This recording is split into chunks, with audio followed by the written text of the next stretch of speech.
हमारा ये प्रथम आगमन दायित्व संभालने के पश्चात आज हमारा ये प्रथम आगमन जसपुर में हुआ है। ये जसपुर की भूमि को मैं प्रणाम करता हूं, काहे कि ये जसपुर हमारी कर्म भूमि भी रही है और जसपुर जिला जन्मभूमि भी है। और स्वर्गीय दिलीप सिंह जूदेव जी हमारे राजनीति के आदर्श रहे हैं, उन्हीं से राजनीति सीखे हैं। तो ऐसे जसपुर की भूमि को मैं सत सत नमन करता हूं। आज ऐतिहासिक स्वागत जसपुर के अंदर में हुआ। पूरे जसपुर के सड़कों में दोनों तरफ लोग खड़े होकर फूल बरसाकर स्वागत किए। स्वर्णकार समाज द्वारा लड्डुओं से तोला गया, काजू से तोला गया और यहां पर पूरे जसपुर से आए हमारे सज्जनों के द्वारा, देइयों के द्वारा लंबा माल्यार्पण के माध्यम से स्वागत किया गया। मैं आप लोगों के इस स्वागत को कभी नहीं भूल पाऊंगा, जीवन भर में याद करता रहूंगा। और मैं समझता हूं कि ये स्वागत ये विष्णु साय का नहीं बल्कि ये पूरे जसपुर का स्वागत है। आज कुल मिला के 1,110 करोड़ रुपए का भूमि पूजन और शिलान्यास किए हैं।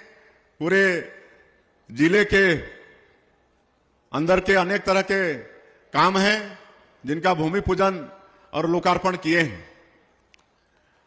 बंधुओं, आप लोगों के आशीर्वाद से आपके जिले के इस बेटे को बहुत बड़ा दायित्व आदरणीय श्री नरेंद्र मोदी जी ने दिया है, भारतीय जनता पार्टी ने दिया है।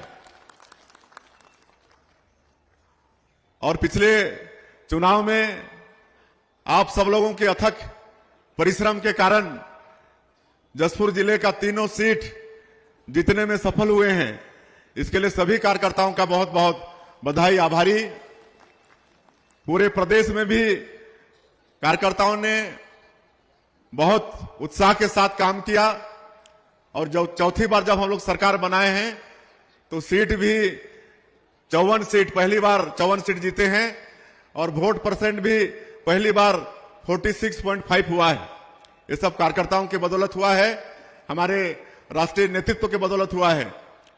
छत्तीसगढ़ की जनता का विश्वास हमारे देश के यशस्वी प्रधानमंत्री नरेंद्र मोदी जी पर, भारतीय जनता पार्टी पर, हमारे राष्ट्रीय अध्यक्ष जेपी नड्डा जी पर सब पर बढ़ा है। और हमारी पार्टी का जो ध्येय वाक्य है, सबका साथ, सबका विकास और सबका विश्वास, इसको छत्तीसगढ़ ही नहीं पूरे देश की जनता उस पर विश्वास की है। आज ये गुरुतर दायित्व आपके बेटा को मिला है।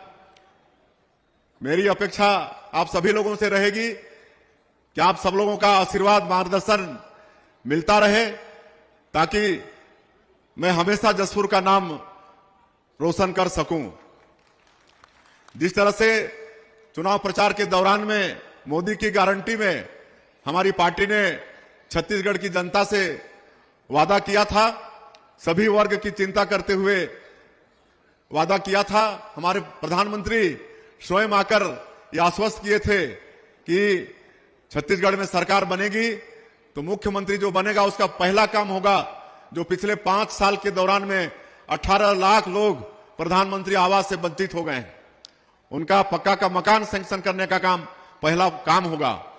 तो आज मुझे मुख्यमंत्री के नाते आप लोगों को बताते हुए ये गौरव हो रहा है कि 13 तारीख को हम लोगों ने शपथ लिया और 14 तारीख को पहला कैबिनेट बुलाकर 18 लाख प्रधानमंत्री आवास बनाने का निर्णय लिए और 19, 20, 21 दिसंबर को 3 दिन का विधानसभा सत्र बुलवाकर 12,000 करोड़ से ज्यादा का अनुपूरक बजट पास किए, जिसमें प्रधानमंत्री आवास के लिए भी राशि का प्रावधान किए। और मुझे ये भी बताते हुए हर्ष हो रहा है कि दूसरा ये वादा था मोदी की गारंटी में कि 15 साल के हम लोग के शासनकाल में 2 साल का धान का बोनस नहीं दे पाए थे और हम लोगों को 15 सीट में आना पड़ गया था। और अभी मोदी की गारंटी में हम लोग का वादा था कि हमारी सरकार बनेगी तो 2 साल का बोनस की राशि देंगे। और 25 दिसंबर जो श्रद्धेय भारत रत्न अटल बिहारी वाजपेयी जी का जन्मदिन रहता है, जिसको सुशासन दिवस के रूप में पूरा देश मनाता है, आप लोगों को बताते हुए गौरव हो रहा है कि पूरे प्रदेश के अंदर विभिन्न जगह कार्यक्रम रख के 12 लाख से भी ज्यादा किसानों के खाता में कुल 3716 करोड़ रुपया 3716 करोड़ रुपया चंद सेकंड में उनके खाते में ट्रांसफर कर दिए। और जो भी वादा मोदी की गारंटी में किए हैं, हमारी जो विवाहित माताएं हैं उनको महतारी बंधन योजना में 12,000 रुपया साल का देने का वादा है। उज्ज्वला योजना में गैस का सिलेंडर 500 रुपये में देने का वादा है। तेंदू पत्ता का कीमत 5,500 प्रति मानक बोरा, और जो पुरानी हम लोगों की सरकार के समय चरण पादुका योजना वगैरह थी वो सब चालू करने का है। विलंब हो गया है, सब चीज बताने की आवश्यकता भी नहीं है, लेकिन मैं मुख्यमंत्री के नाते आप सब लोगों को आश्वस्त करना चाहता हूं कि पिछली सरकार ने छत्तीसगढ़ की आर्थिक स्थिति को बहुत चरमरवा दी है, लेकिन मुझे पूरा विश्वास है कि छत्तीसगढ़ की धरती में वनोपज खूब है, यहां की मिट्टी उर्वरा शक्ति से भरपूर है, खनिज संपदा से भरपूर है छत्तीसगढ़ की मिट्टी, और डबल इंजन की सरकार है, केंद्र में भी हम लोग की सरकार है। अभी हम दिल्ली गए थे और माननीय प्रधानमंत्री जी से, गृह मंत्री जी से, रेल मंत्री जी से, फाइनेंस मिनिस्टर से और देश के महामहिम राष्ट्रपति उपराष्ट्रपति से सबके मिल के आए हैं, और सब लोगों ने आशीर्वाद दिया है, पूरा आश्वस्त किया है कि छत्तीसगढ़ के विकास के लिए किसी भी तरह से संसाधन की कमी होने नहीं देंगे। और कई मंत्री जनवरी में आने वाले हैं, और आने वाले लोकसभा के चुनाव के पहले बहुत कुछ हम लोग छत्तीसगढ़ के अंदर में करने वाले हैं। चूंकि मैं आप लोगों के बीच का हूं, जसपुर जिले का हूं, इसलिए यहां पर सामान्य कलेक्टर एसपी हैं, और उनसे मेरा आग्रह है कि जसपुर जिले का विकास का हर क्षेत्र में एक ऐसा मास्टर प्लान करें, एक प्लानिंग करें कि आने वाला पीढ़ी भी ये मतलब याद करे कि यहां का कोई मुख्यमंत्री बना था। पर्यटन की बहुत संभावनाएं हैं, पर्यटन की बहुत संभावनाएं हैं जसपुर के अंदर में, और भी शिक्षा के क्षेत्र में, खेल के क्षेत्र में यहां के हमारे पहाड़ी कोरवा आर्चरी में बहुत आगे हैं, तो उसमें क्या कर सकते हैं। चिकित्सा के लिए हम लोगों को दूर जाना पड़ता है, तो ऐसा कुछ कर सकते हैं क्या कि हमारे जसपुर जिले के लोगों को बड़ी से बड़ी बीमारी के लिए जसपुर से बाहर जाना मत पड़े। ये सब सारा प्लानिंग आप कर लें, निश्चित रूप से जसपुर को एक सुंदर जसपुर बनाएंगे। वैसे तो छत्तीसगढ़ को ही बहुत आगे ले जाएंगे, और छत्तीसगढ़ या सबले बढ़िया का जो कहावत है उसको चरितार्थ करके रहेंगे। क्योंकि आज और बहुत कार्यक्रम रखा गया है, हमको लगता है कि 2 बज जाएगा रात का आज, इसलिए और ज्यादा नहीं कहते हुए बीच बीच में आप लोगों के बीच में हम आते रहेंगे, और जो भी आप लोगों के मन में होगा कि जसपुर के विकास के लिए क्या हो सकता है किसी भी क्षेत्र में। हाँ, अभी राय जी याद दिला रहे हैं, अभी हमारे सभी नेता रायपुर गए थे तो पुलिस का जो कमिश्नरी है उसको बिलासपुर कर दिए थे, और एक कमिश्नरी पार होके जाना पड़ता था, सरगुजा अंबिकापुर पार होके बिलासपुर जाना पड़ता था, तो उसको फिर से जसपुर को सरगुजा कमिश्नरी में शामिल करवा दिए हैं।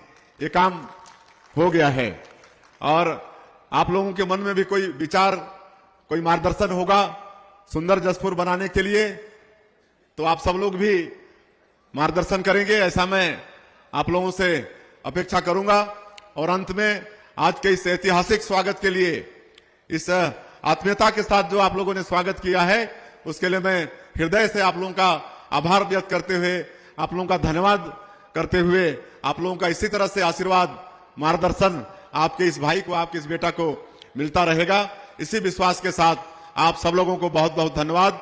जय हिंद, जय भारत, जय छत्तीसगढ़।